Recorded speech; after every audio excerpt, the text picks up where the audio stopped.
Good morning, or if you're tuning in from the US, good evening, and welcome to the United States Studies webinar on Evan Osnos' fascinating, sprawling, and timely new book, Wildland, The Making of America's Fury. Before we begin, I'd like to acknowledge the traditional owners of Australia. The University of Sydney stands on the land of the Gadigal people of the Eora Nation, and I pay my respect to their elders past, present, and emerging.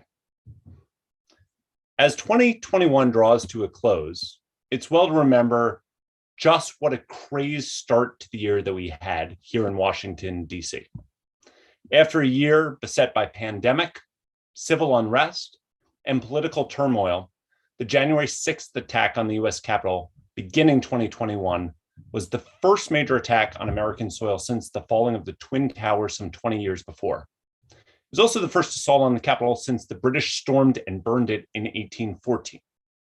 But look, we're not going to talk about 1814, though we might talk a little bit about 9/11 and its aftermath, because the sources of what happened on that day in January cannot really be found and cannot be explained only by looking just at the events preceding the run-up to January 6th. America has been undergoing a seismic shift in its politics and its culture, and those shifts date back decades. Understanding the sources of that discontent, how it led to that particular moment, and thinking about what comes next is of the utmost importance, not only for Americans, but for America's closest ally, Australia, as well.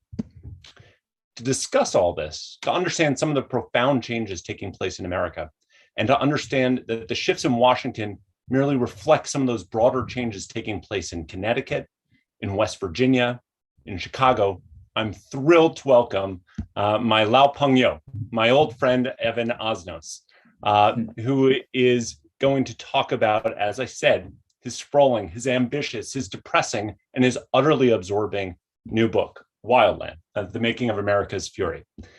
For any of those of you who do not know, Evan is a staff writer at The New Yorker. His latest book, Wildland, is a New York Times bestseller, and it's hailed by critics as one of the best books of the year. His first book, Age of Ambition, Chasing Fortune, Truth, and Faith in the New China, was based on 8 years living in Beijing and won the National Book Award.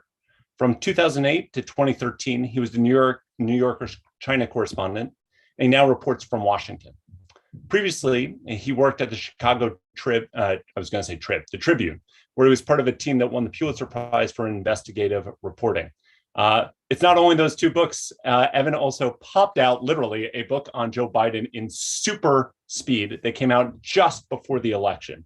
So whether it's on China, whether it's on Joe Biden, whether it's on America's Today, he is one of the most important voices covering America, explaining to America. And really, for anyone who aspires to make sense of Washington's politics, really just understanding America, he is an indispensable source, and I commend not only his book, but his regular writings in The New Yorker.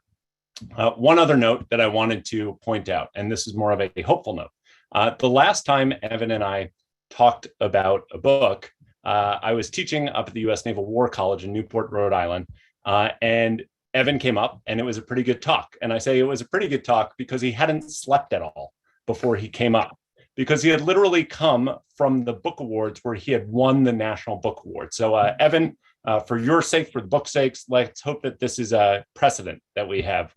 Thank you, Charlie, and thank you. That is I have to tell you, I didn't sleep all that much last night, but that's because I have a 5-year-old and a 3-year-old, as you know, which is a significantly less glamorous reason to be up at night, but a reason you know well. And I have to tell you, it is a total treat to be here back in conversation with you. Our conversations have quite literally spanned the globe, starting in Beijing, extending to the subject of China and the United States. And now here we are talking about a country we love and a country that we are therefore entitled to critique. And it is our own. So thanks to you for the idea for this. And as I'll explain to people later, you are not an innocent bystander here. You actually helped me think through this book at a crucial moment, and we'll get into that, I'm sure. Well, thanks, Evan. And my wife always reminds me that all of us who are at home in our basements, in our offices, everyone's used to this. So Evan is solo parenting right now. I am not solo parenting, but I just heard the dog bark. So all the things that go with the Zoom calls, we're all going to roll with it no matter what happens.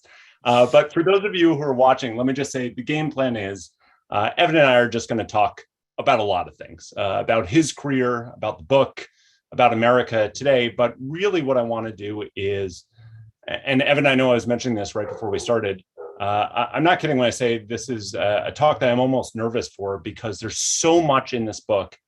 There's no way we're going to do justice to it all. All of those of you who are listening can only do justice by running out and buying a copy. But really, I want to make sure that by the time we get about a half an hour in, 40 minutes in or so, that if we're not covering things that people want to hear about, if there are questions that people want to put to Evan, please populate them in the comments box, in the questions.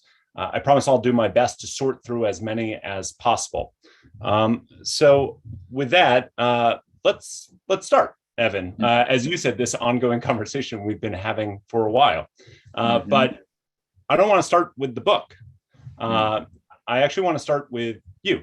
And I'm asking because your life, your career, even your family's life and your family's history kind of weave throughout and set a lot of the structure for this book. And if we're talking about you're growing up in Greenwich, Connecticut, you're taking a job right out of college in Clarksville, West Virginia, and then spending time in Chicago, with timeouts in Iraq, in Egypt, and in China. I'm hoping you can just kind of give everyone who's listening an overview a little bit about each of those places. What did you do there? What did you learn? How did they come together to inform this book? Because this is not a book that's 3 years in the making. Yeah. Well, you're kind of to be interested in essentially the substructure of this book and why it is something that is so specific to my life. I should tell you, I am kind of, allergic to the idea of memoir. This is not a memoir simply because I don't think I've earned the right to have a memoir for, God willing, another 40 years or so. There is a great New Yorker cartoon of one turtle asking another turtle, I don't know what you're doing in there, but as long as you're not writing a memoir, it's fine with me. In this case, it was a different proposition, which was, and you and I faced a similar moment, which is we came back to the United States at various points over the last 5 or 10 years.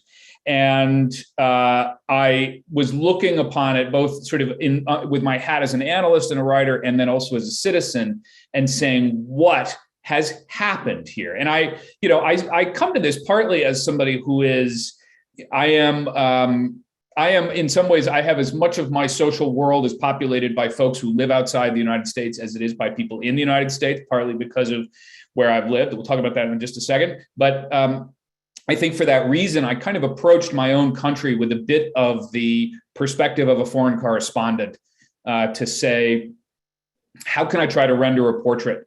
And I have friends who have done micro analyses of parts of the country, who have done parts of maybe one person, one figure in Washington in this period. And I felt like that wasn't really what I was trying to answer for myself. A word on sort of how I come to this. I am an American, full stop. I was born in England when my father was a reporter for the Washington Post based in Moscow. And they decided they didn't want to have a kid in Moscow in the mid-'70s. So they went to London, had me, and then went back to work. My mother and my father, I will just say a word on them because it's in its own way a kind of, I suppose, a sort of a very American combination. My father is a Polish Jewish refugee born in India when they fled the Nazis and was raised in the United States.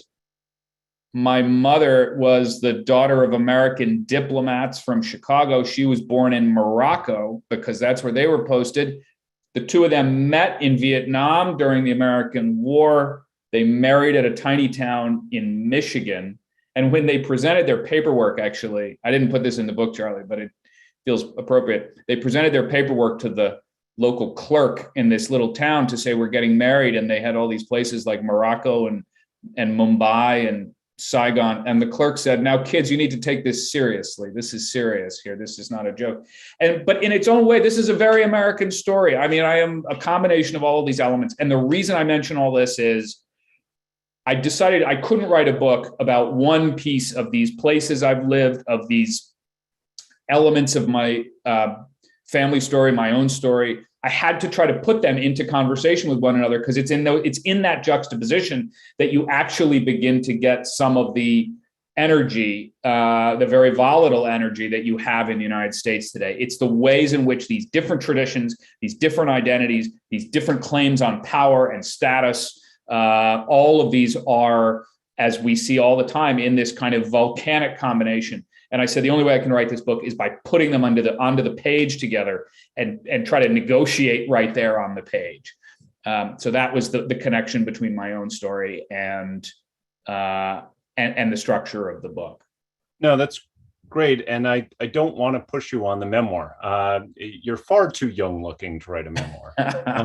Getting older by the day, thanks to those two little people I mentioned. Yeah. A lot of the book, though, tracks with places that you were at. And what I found really interesting is there's a before and after snapshots of these different places. And again, for those of you who haven't yet read it, the main stops are in Greenwich, Connecticut, in Clarksville, West Virginia, and in Chicago. And before we kind of zoom off to why you picked those places and what they chose, tell us a little bit about each of those places in your life, what you were doing there in each of them.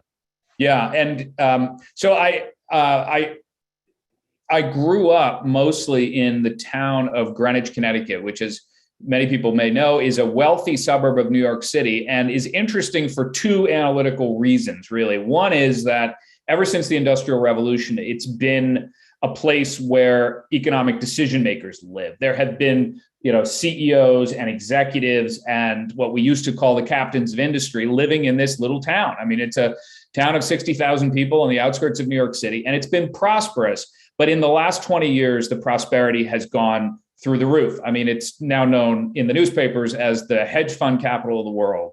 And the creation of that alternative investment industry has concentrated wealth in extraordinary ways in a small place. And the effects are being felt politically, economically, morally, culturally, and in all kinds of fascinating ways that I wanted to document through individual lives. The other reason why it's important is it's been the center of Republican leadership for a very long time. It's quite literally the birthplace of George H.W. Bush.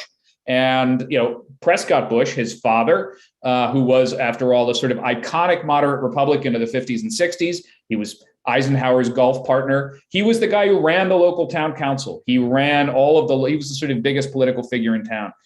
And in Greenwich, when the local Republican committee, the head of the local Republican committee came out very early in favor of Donald Trump, I realized, okay, something has happened. This person was choosing not to back Jeb Bush, but to back Donald Trump. And I said, I got to understand how that happened. How did we go from Prescott Bush to Donald Trump?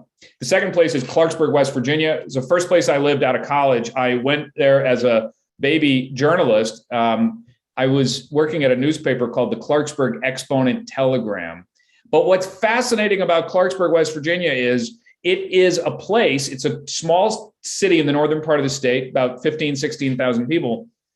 But it was conceived with tremendous ambition. I mean, if you go back and you look at the 19th century, the way people talked about it and thought about it, they said, we want to be the Athens of the Allegheny Mountains.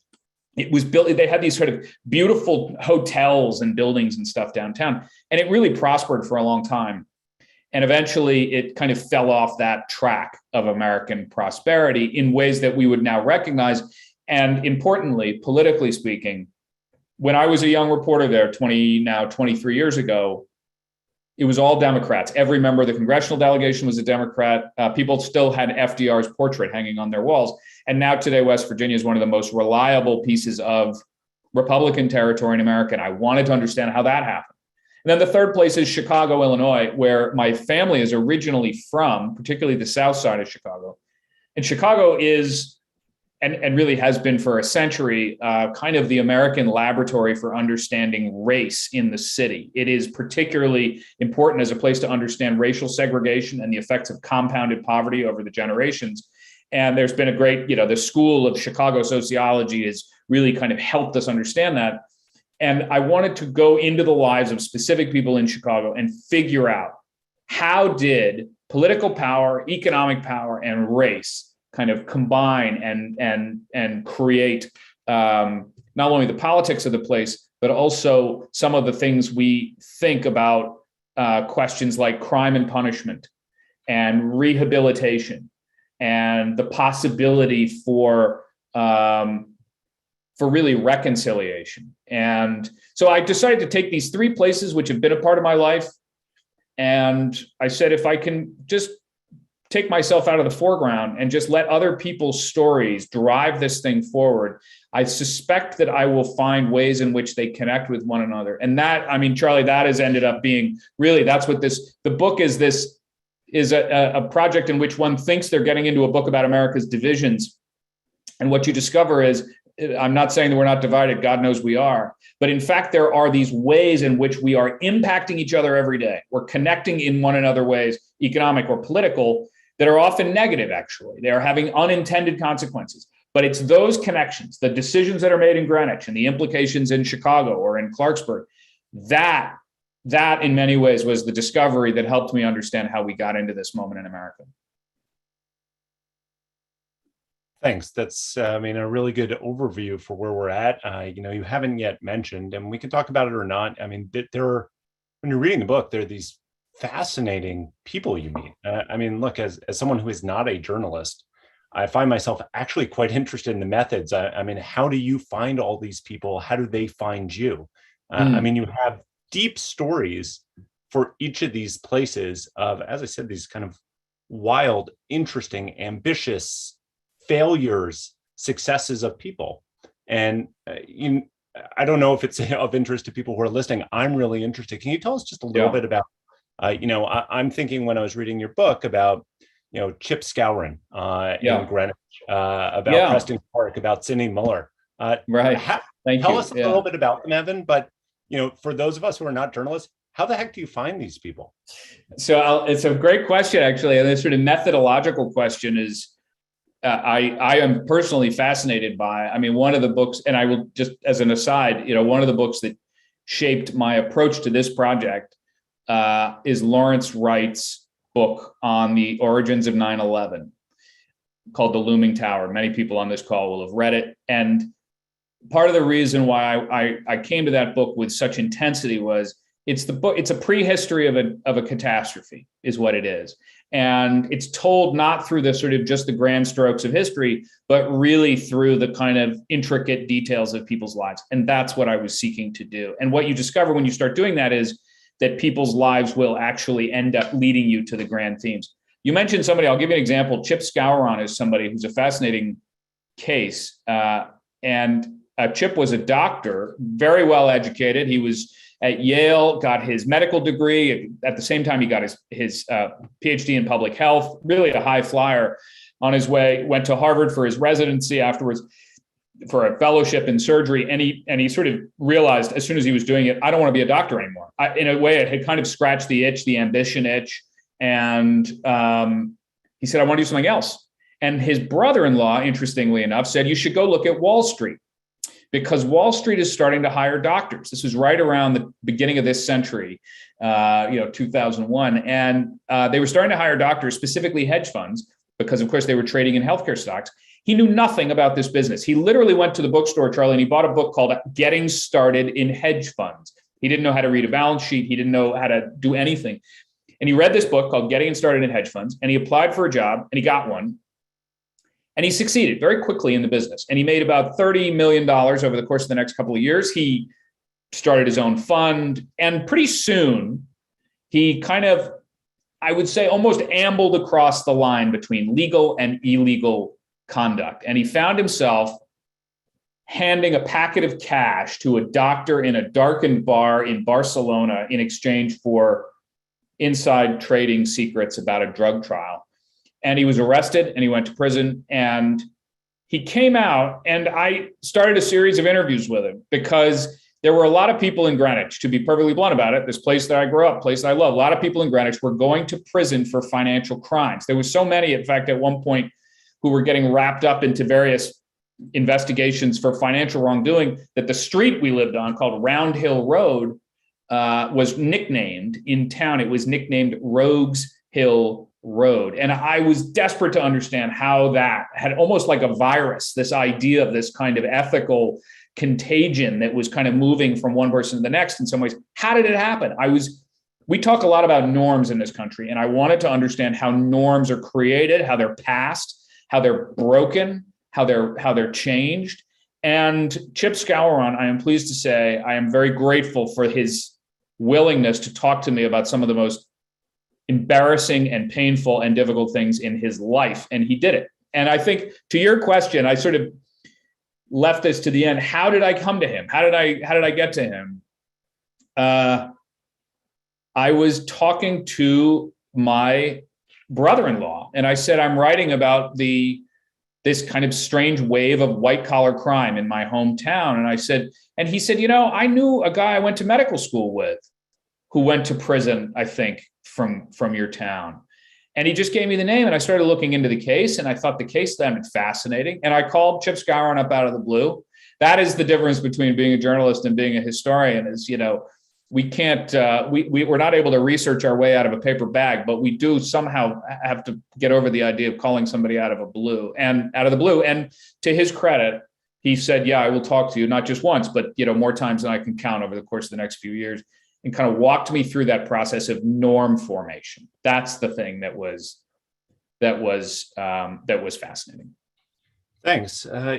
That is interesting. And you've got these stories not only about Chip, but in each of the main locales. We don't have to go through each of them, but they, as you said, and I really liked how you teed this up, Evan, that what interested in you, which drove the narrative, which drove the research, is these kind of vast changes in economic distribution across the United States, in the political changes in our system, in changes in both the social and the racial dynamics. And how do we get there? And of course, you do this by choosing individuals where you then begin to branch off in about 15 different directions at once. But, when you were just starting to answer that, you said that you were talking about Lawrence Wright's book, which is a fascinating book. I don't know, by the way, if you're going to follow suit like him and turn this into a one-man play. He did a one-man play. I wouldn't count it. I can't sing. He can, actually, but he didn't. I saw it when it came out. He didn't. It was actually pretty fascinating, too. Oh, it's amazing. Yeah. But you said that you were looking to write a prehistory of the catastrophe.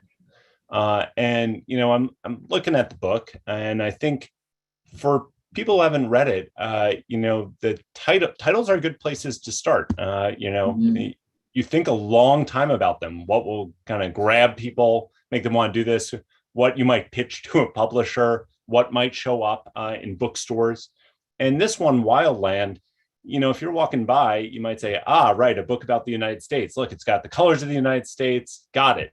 But look, when you open the book, you'll find that the title is not a reference to America as a wildland, as a crazy place, but it's actually a metaphor for a condition. And, not giving anything away for readers, we're talking on like page 2. You say that wildland is a firefighter's term that is a term of art used to describe a realm of perfect tinder. It's a condition. It's not a place. Describe the opening scene of this book, why you gravitated towards that, why this is the metaphor that you started this book with. Yeah, this, in some ways, this is a book that requires this conversation between sort of abstraction and specificity. It has to be, you have to be able to give people a framework for understanding what we're talking about, what happened to this country. And at the same time, it simply must be rooted in concrete experience. I was not interested in writing an essay. I was writing essentially a documentary. And I start the book with the story of a man, a rancher at a small ranch out in California, who was walking through his yard. This is a true story. He was walking through his yard a few years ago, and he noticed a little wasp's nest in the ground at his feet. And he decided to seal up the nest. He picked up an iron stake, a rusty stake that was lying around, and he started hammering it into the hole just to block it up. And it spit out a little spark. And the spark hit the grass near him and started to burn. And it began to burn faster than he thought it would. And he's tried to snuff it out. He tried to sort of, put water on it, and nothing worked. And pretty quickly, this thing was racing across his yard and up into the hills. And it eventually became what became known as the Mendocino Complex Fire. And it was the biggest, most destructive fire in California history at the time. It then went on, of course, to be surpassed by bigger and bigger fires over the course of the year or two afterwards. And what was fascinating was they went back and did this investigation of the origins of the fire. And they said, this guy was responsible for the spark, but he wasn't responsible for the fire. He said, because the fuel that was building that fire, the combination of climate change and deferred maintenance and all these other things, those were accumulating in plain sight.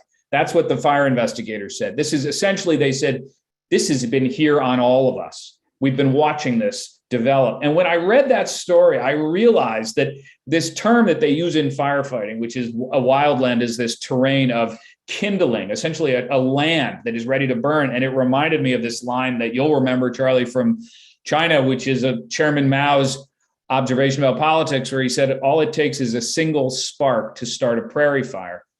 And living here in Washington, where I'm talking to you from today, over the last 8 years, I've watched as the sort of physical terrain of America has burned at the same time that our political culture has gone up in flames. And it felt as if there was like a kind of dialogue between these two. They're mirroring one another.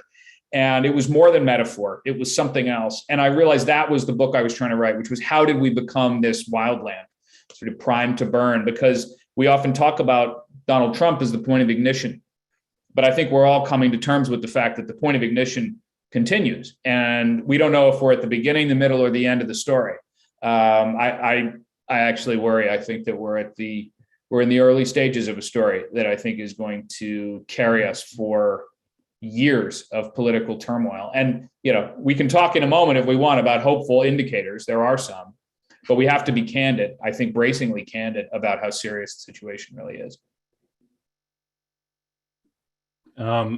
Look, if we can just kind of stay for a second on metaphors and analogies, and it's not the only one in this book. I stopped counting because there are a lot. You have wildfire, you talk about a river and tracing back its sources. But look, this, I'm a historian. And so I love historical analogies, just because they're fun to play with, but also the limits of what they can actually do. And, round about 2/3 of the way through the book, right, we encounter the analogy of don't think about America today, think about the 1850s. But then that seems to kind of go by the wayside, and you keep coming back to, I kind of see throughout the book, not the 1850s. I mean, that's a very disturbing analogy, but the 1890s. When you begin talking about the Gilded Age. Why? And by the way, for those of you who haven't read it, this is also a metaphor that runs throughout your last book, Age of Ambition, about Gilded Age in China. These are two wildly different systems. Where did you kind of see and pull from the same historical bank? Yeah, and I should say, this is the point when my colleague at the New Yorker, Jill Lepore, whenever a kind of no good journalist begins kind of promiscuously suggesting historical analogs, she's the one who's always pulling back on the reins and saying only up to a point. And there is something to that. I'm always mindful of saying we're not trying to describe these things as perfect parallels, but there are lessons there, and there are patterns of action that I think are helpful. And in the case of the 1850s, I won't belabor the point other than to say that Joanne Freeman, the Yale historian's book on the subject of violence in Congress, specifically violence among members of Congress in the years leading up to the Civil War. If you haven't read it, read it. It reads like a kind of haunting prophecy, and I think something that is really relevant today. The 1890s really captured my attention, partly when I was living in China, because it was, as Mark Twain described it when he gave us the Gilded Age as a concept, it was a period in which was a kind of society bursting out all over the place. You had a tremendous growth in wealth, in kind of status markers, in conspicuous consumption, and also you had abject poverty, you had exploitation, you had a system almost kind of running in overdrive. And that always helped me understand China that we see today. It became one of the dominant metaphors. And when I moved back, and so I've been doing a lot of reading over the years about the Gilded Age. And when I came back to this country, it was very present in my mind because just on a statistical basis, we're dealing with income inequality in the United States that we haven't seen since the Gilded Age. It's not a sort of hyperbolic analogy to compare them. It is also, that was a period of tremendous polarization. That was a period of when people began to think, is the American experiment kind of coming apart at the seams? And here I will, I will nod to another scholar's work. I've already mentioned, Lepore and Joanne Freeman, but I think you can't talk about the Gilded Age and today without talking about the work that Robert Putnam has done. And it's an important book that he did called The Upswing, which he wrote with Shailin Romney Garrett. And it is a book about the end of the Gilded Age and the beginning of the progressive era in America. And he wrote it now for a reason, which is he says he sees some similar kind of there's some rhyming in history because of the reasons I was just talking about, the degree of income inequality, the ways in which the political system seemed incapable of catching up to where we are and the stresses on it. And the encouraging thing, and this is genuinely encouraging, is of course the United States did not come apart at the end of the Gilded Age. It sort of found its way into a new chapter in politics. Progressive meant something very different than it does now, but it's worth us reminding ourselves that all of the major presidential candidates across the political spectrum at that point identified themselves as progressive candidates. They said we are agents of that kind of change. And you saw the creation of federal public high schools, of regulation of the new financial industry. These kinds of things give me at least, some signposts for seeing how a moment when, over and over, people will say to me, I don't see a way that we begin to bend this curve right now in this country. And I say, I don't buy it, actually. We've done it before, but it takes awareness. You have to kind of write it, you have to describe it, and then you have to galvanize political energy around it. But I don't at all for a minute believe this idea that we're on some sort of unmovable trajectory. History doesn't support that. No, I find, look, I love talking history, but history is used in political discourse for how we think about where we are and where we're going. Right before I moved to Australia, I'd written a piece with a friend about how do we see our international situation? Are we in the 1930s? Is this the kind of, is everything fading to black? Or do we find ourselves in the 1970s where everything looked that way and then we turned a page and things moved in a very different direction? Mm-hmm. And there are indicators, of course, for both. But, your point, Evan, that look, the Gilded Age, wild income inequalities, social disruption and anarchy. There was a group called the Anarchists blowing stuff up all over the United States. America in a real period of churn about what it was going to become, what role it would have, not only at home, but on the world stage. And of course, if you take that as an analogy for all the rottenness that was associated with that era, this is a good news story when we zoom out, because it prompted all the reforms that we began to see around the progressive era.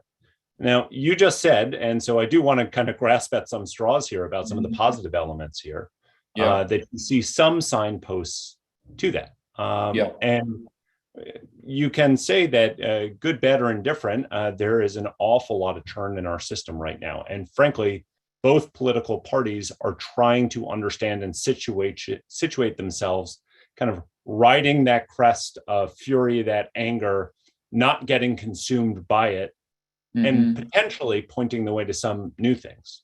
We can't talk about contemporary politics, but talk a little bit about some of the signposts or where you see us right now. I'll give you an example of something that I find kind of encouraging. I spent time in West Virginia with a really interesting, you have to call it a political grouping, because they are not a party. They are not a caucus. They are a group, a coalition that calls themselves West Virginia Can't Wait. What's fascinating about it is they're not a group that goes in and says, my first question to you, my dear fellow citizen in West Virginia, is, did you vote for Biden or did you vote for Trump? Because they know if they do that, End of story. They're losing half the room and probably 2/3 of the room if they're going to not talk to the Trump voters. Instead, what they do is they go in and they say, policy first. We're interested in things like investment in roads and bridges. We're interested in parental leave. We're interested in early childhood education, which are all extremely popular in West Virginia, even though it is, after all, let's remember, Trump country in the shorthand of my profession. And I say that sort of mournfully, because I think part of the problem, the reason I say it mournfully is I think this kind of label really has a deterministic power where it basically begins to say this thing is this and ever thus and can never be anything else. One of the fascinating facts about West Virginia that people may not know is in the Democratic primary in 2016, Bernie Sanders won all 55 counties in that state. So you had this very unusual situation where you had Bernie Sanders winning all 55 counties and you had Donald Trump winning the general election. Could not be more different in terms of their policy prescriptions. But what it really, the message they were sending was obviously, we're sick of business as usual in Washington. And this coalition called West Virginia Can't Wait, which is populated mostly by younger political activists who, let's be blunt, would call themselves progressive, but they know that term is poisoned in West Virginia. They've had some success. They've recruited people to run for office in the last couple of cycles. You're going to hear more from them in the years ahead. And I mention them because they are this kind of cross-cutting, what I might call a sort of cross-cutting tool of politics. They're not pretending that you can start a third party and get much headway in government. We know that. Michael Bloomberg looked into it. He spent money on trying to figure it out. He realized you can't do it as a third party or an independent candidate. So instead, they're doing this other thing. And I think what it's taught me is that we should be we should have some humility about our assumptions about where politics is and where it can and can't go. Like I said, West Virginia was all Democrats in 1999 when I was there. It's almost entirely Republicans today. None of this is preordained or set in stone. And the second piece of this is, let's go easy on the labels, because I don't think we're doing ourselves in either party much help by assuming that one group is inaccessible. Just one other note on this, Charlie, because I think it's interesting. Katie Lauer, who's one of the people I describe in the book, Katie Lauer is one of the organizers of the West Virginia Can't Wait coalition. She came up more or less through liberal politics. And after the 2020 election, Trump had just gotten crushed. I shouldn't say that. Trump had just lost. In fact, it was close. He didn't get crushed. But she was looking at it, and one might think, okay, Katie Lauer is going to be really pleased to be in this situation. She's looking at Twitter, and she sees on Twitter that somebody is saying, one of her kind of liberal colleagues is saying, I hope everybody at the Cracker Barrel is crying right now. And she said, why is that we want anybody to be crying right now? That is not going to lead us to a better politics, to a better political culture. That is the part of the problem. And I think there is this realm of possibility if you can if you can find these kinds of cross-cutting ventures, then you're more likely to be able to stitch something that looks like a recognizable politics. Actually, expand on that. I mean, one of the questions I got here is from an old friend of yours, mine, Richard McGregor, who's now not in Beijing, not in Washington, but firmly ensconced in his home back in Sydney, working at the Lowy Institute, writing up a storm. And Richard also has read your book, so we were talking about it a little bit. And he asked me, he said, on this very point, Evan, he said, can you press Evan a little bit more on whether liberals failed to recognize that many of the older Democrats and frankly, some of the younger blue collar workers struggled with the cultural agenda that the Democrats have? And did they recognize this? They felt neglected economically. They felt to a certain degree spurned as a people. That's a loaded statement. There's a lot in there, but could they have been brought along? Is that what you're talking about with this group in West Virginia? I mean, this kind of, you could take this in a lot of different ways, but part of this is whether the Democratic Party and how is Biden doing managing the big tent right now? I mean, look, Richard is right. He's absolutely right. The Democratic Party failed when it came to figuring out how to keep West Virginia in its column into the 21st century. And that partly to do with, I think, a sort of belated recognition of how to negotiate the culture of the coal industry. And I say culture advisedly. It's not just the economics. It's how do you figure out how to get a place like West Virginia to see itself as not being left behind by history. But if I can give you one great example of this, Charlie, it's fascinating to me. I talk about Clarksburg, West Virginia. It's the place, it's sort of one of the three settings in the book. Clarksburg in 1960, which was a memorable presidential race. John F. Kennedy coming to power.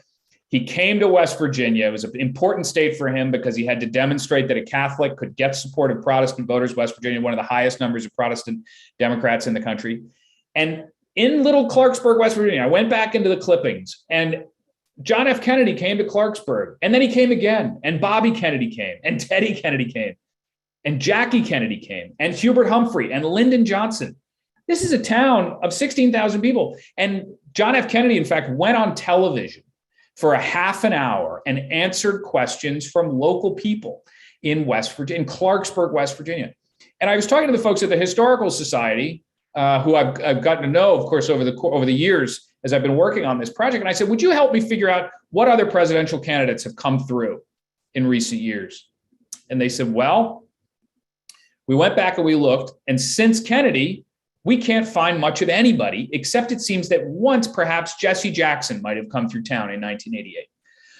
So in this really vivid personal way, the Democratic Party, in a sense, and it's not a criticism of the party fundamentally, it's just a failure of attention, that it just began to look elsewhere. It began to say our future is in the cities, our future is not in West Virginia. And it was such a thorough turning of the tide that they did lose the possibility of retaining those votes. And when the pendulum swung, it swung hard. And it's now going to be very hard to win people back, but not impossible. But to Richard's question, yes, it is a fact that there was probably a point when there could have been a case made to essentially white working class men in West Virginia that there was a future for them in the Democratic Party. And they didn't do it. It has to do with the party's relationship to organized labor and a lot of things, residential patterns, race. But in the end, it was a failure. And I just think there's no other way to describe it than that. So look, we've been talking about kind of big trends. You've been doing that really nicely, but I'm sure that, you know, a lot of people who are listening also are quite interested in, you're in Washington, I'm in Washington. Yeah. How does this all impact on what we're seeing play out? So let's just go straight from that last question to this point of how well is, you know, Joe Biden rode into Washington with a message. It was pretty simple. He was going to restore hope. He was not Trump. His agenda seems to have, in many ways, not delivered, right? That is the trend that we're seeing going through the Senate. You can make an argument that it's about to deliver, but let's start just with the basic political question. How do you assess, how well is he doing holding the sprawling big tent of Democratic politics together? Well, in some ways, you know, part of Biden's superpower in the presidential race was also his enormous weakness, which is his superpower, of course, was that he was not Donald J. Trump. And that was this really strong unifying fact among Democrats, that, you know, the fact that he simply had such a different approach to human affairs, he had such a different approach to politics, he just talked about it differently. It was sort of easy for him to be the antidote. But as a result, it kind of occluded us to the depth of division within the party because people were willing to put their differences on the shelf for a while. And Charlie, I'll be interested in your thoughts on this same question. But my sense is that for the sake, the urgency of winning in 2020 was enough that you got people as different as Joe Manchin and Bernie Sanders willing to row the boat in the same direction, at least through November 3rd. And we knew that there was always going to be a level of division within the party that he would have to negotiate. I think it's deeper and more enduring even than we expected. But I think one of the reasons why is that we live in a period right now when parties themselves are extremely weak.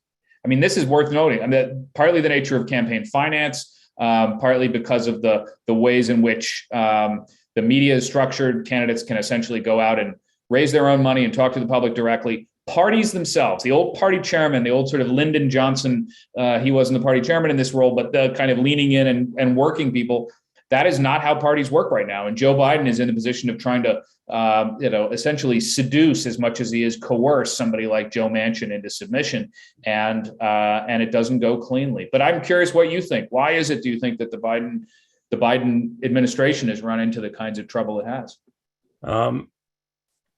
2 points. One totally unrelated to what you just asked me. So look, as you were talking about almost a sociological deep take that you had on coming back to America.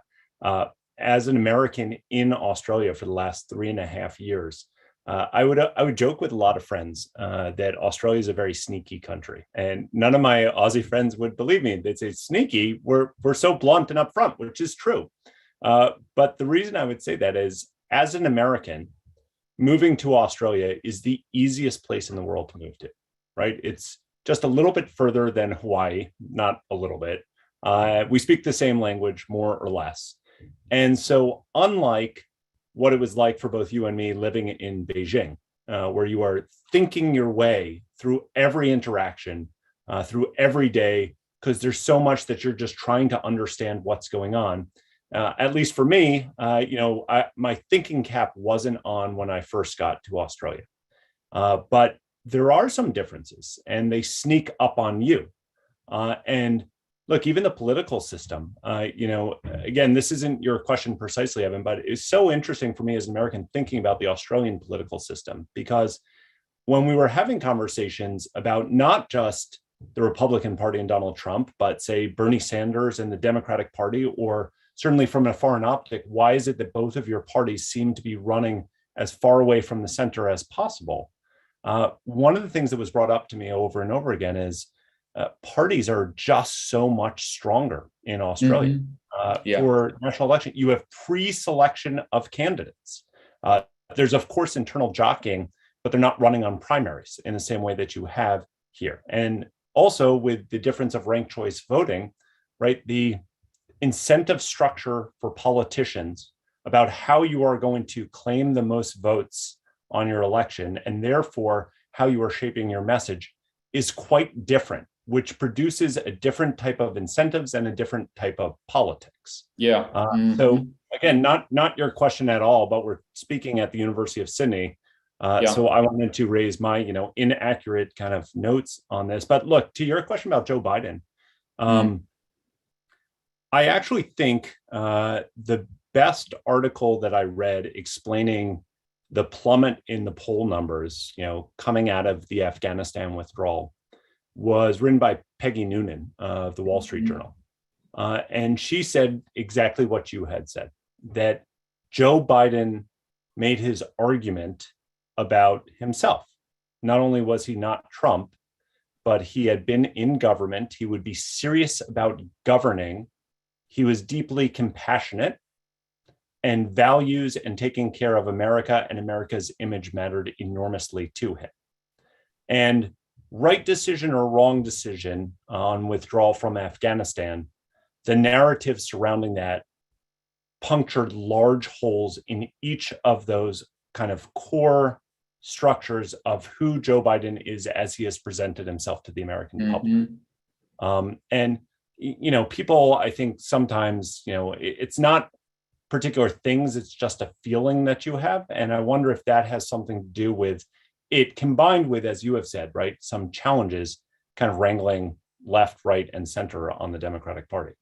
And I would add one other piece to this. I think, we've talked a lot about the failures of the party, the failures of the withdrawal from Afghanistan, which are absolutely foreground issues. We have to talk about the fact that the Republican Party that he is contending with is, let's remind ourselves, 2/3 of Republicans right now aren't convinced that Joe Biden legitimately won the election. And that's partly because the leadership of the party has condoned that lie, that fiction. And as long as that's the case, it's going to be very hard to have a president succeed. And I just don't think, we can't, it will have been malpractice of us to have gone through a whole discussion without acknowledging just truly how bizarre that is, for the United States to have a major governing party that does not acknowledge that it lost the last presidential election. That's worrisome. Deeply No, worrisome. spot on. Look, we were talking about the Democrats. I know we're approaching the end of the hour. We were going to get to the Republicans. And I'll tell you, Evan, like a really interesting moment. I'm sure you've had many of these too on a similar set of questions.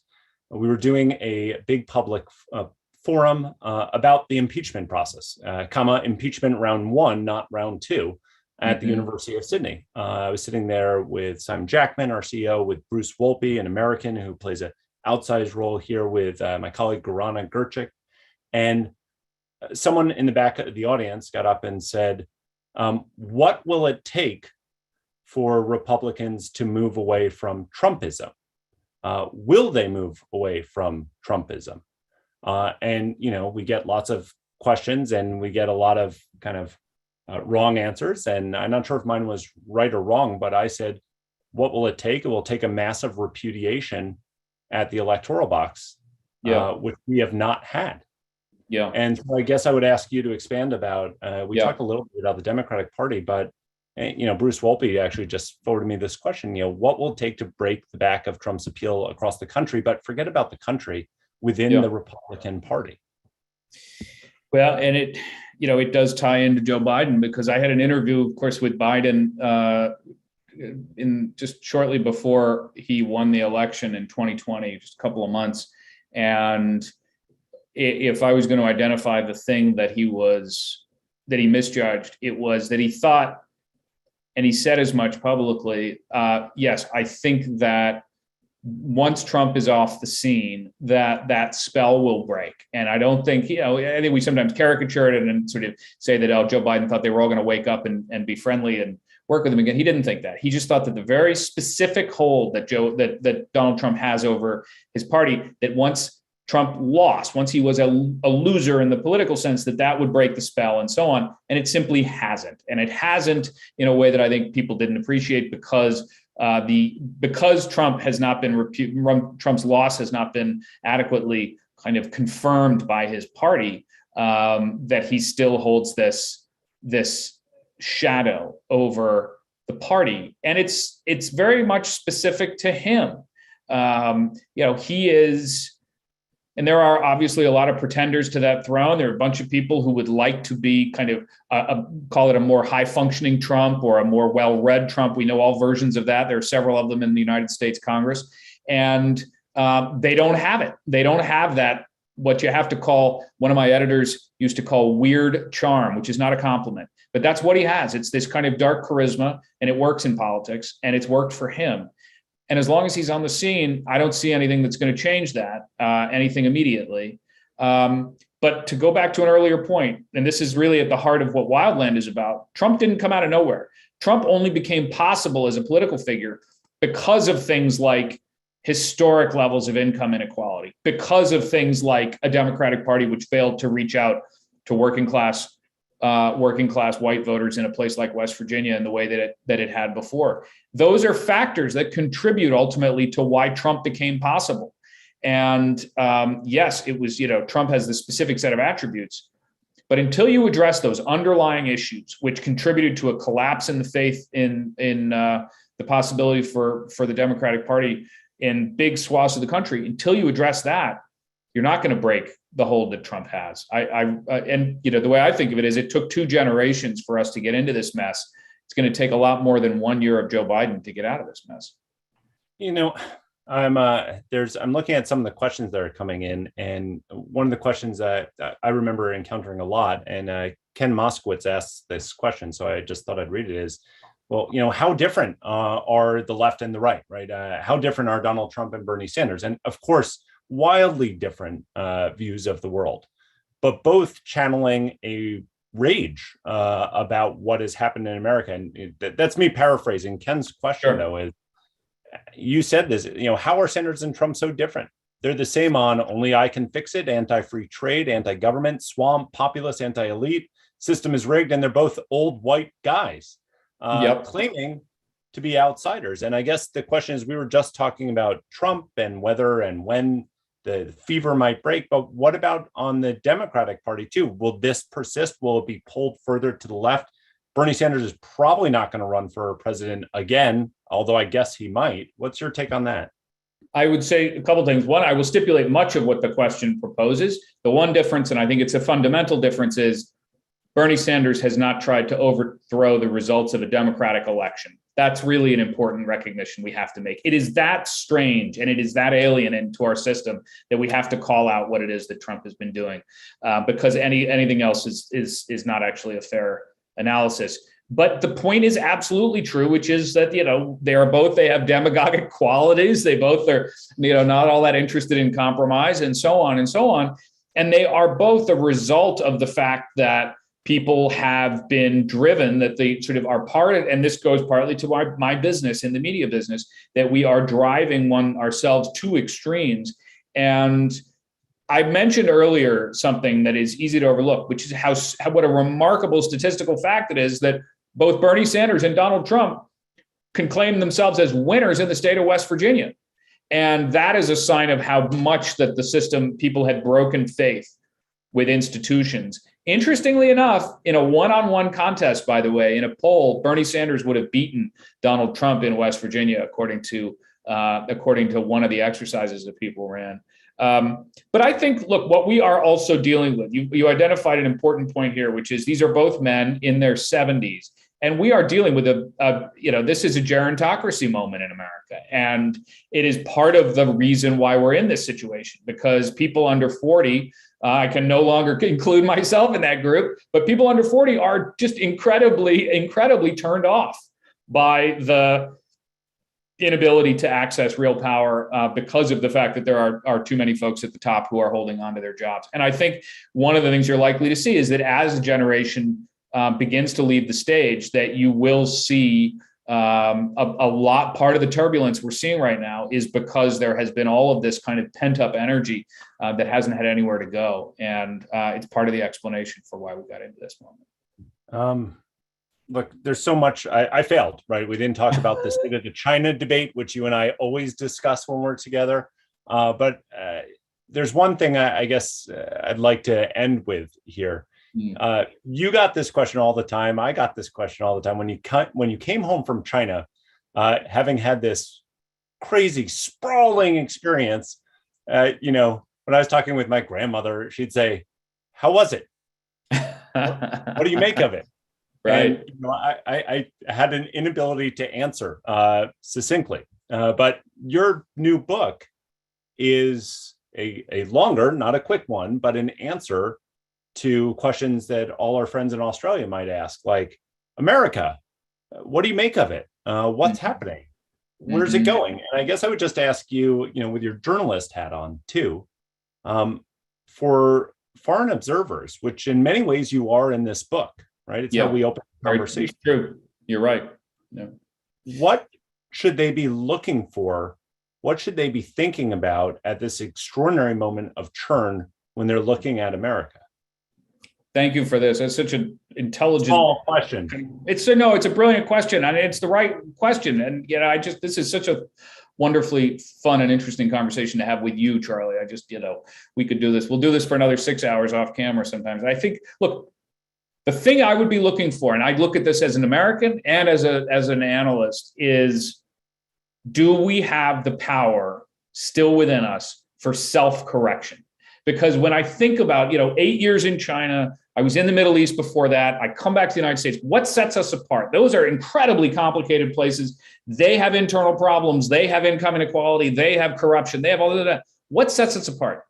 What sets us apart is, do we still have the capacity for self-correction? Because, and we don't need to do a whole disquisition on China to make this point. China right now is in the hands of somebody who will choose to stay in office as long as he wants to. That is not a recipe for self-correction. In fact, it's an argument that they're actually heading down a trajectory that will make it hard for them to self-correct. We still have this capacity. It's rippled through our conversation today. It goes back to the transition between the Gilded Age and the Progressive Era. It goes back to the Civil War. If we can find it within ourselves to self-correct after this period of tremendous turmoil and self-defeating politics that defined the last 5 years, if we can do that, then I think we will be okay. But it is not a matter of hope. I did not think of this when I was writing the book, but it's really become clear to me. since then, Charlie, it is a matter of work. Hope's not the right noun. This is about work. It's about us acknowledging the scale of the problem, describing it, analyzing it, and sitting down and addressing it candidly. And that's what this kind of conversation is about, without, making it too fancy. I really think that the process of us talking about the scale of America's troubles is the first step in self-correction. Let me just conclude, Evan, on a note that we talked about a lot when I was at the U.S. Study Center, in person at least, that, at this moment of strategic competition, America is having to think about and relearn a lot of the kind of soft skills that we had abandoned and rejected because the world had moved on from that place. But what's been becoming ever more clear, not only because of the challenge that China presents, but because of the churn going on in all of our domestic societies, is some of those soft muscles memory about democratic best practices are things that we have not had to think about for a long time because the argument did not have to be made, on the global stage.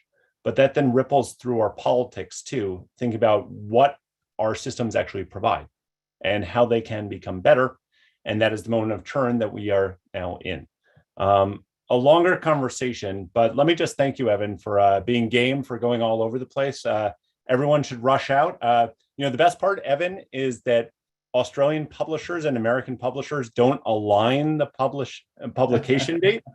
So if borders open thoroughly, you will go down there for a great book release. But let me just thank you for such a thoughtful and wide-ranging discussion here tonight. My great pleasure. Thank you, Charlie. Thanks for the idea. Thanks for the questions. And thanks for such a great conversation. Thanks, Evan. I'd also like to just tell everyone who's watching, this is it. This is the final USSC event of the year. But don't forget that there's plenty coming up on the slate next year. I would point to, I think the slides are kind of rippling through right now. Janine, you've put up that on the 20th of January, there will be a what to expect in US politics and policy in 2022. Probably a little more tactical than we were talking as opposed to the philosophical reach Evan was cheering us on today. But please make sure that you take a look at the website for upcoming events, publications, videos, and podcasts. Let me also say at the end of the year here, I would be remiss to not thank the extraordinary team at the U.S. Study Center, Suze, Mari, especially Janine, who always does all the legwork. You can't see her, folks, but it's the reason why this is all happening. So thank you all. Have a nice day. It's nighttime here, so Evan and I will now break and have a drink. But thanks so much for this terrific conversation.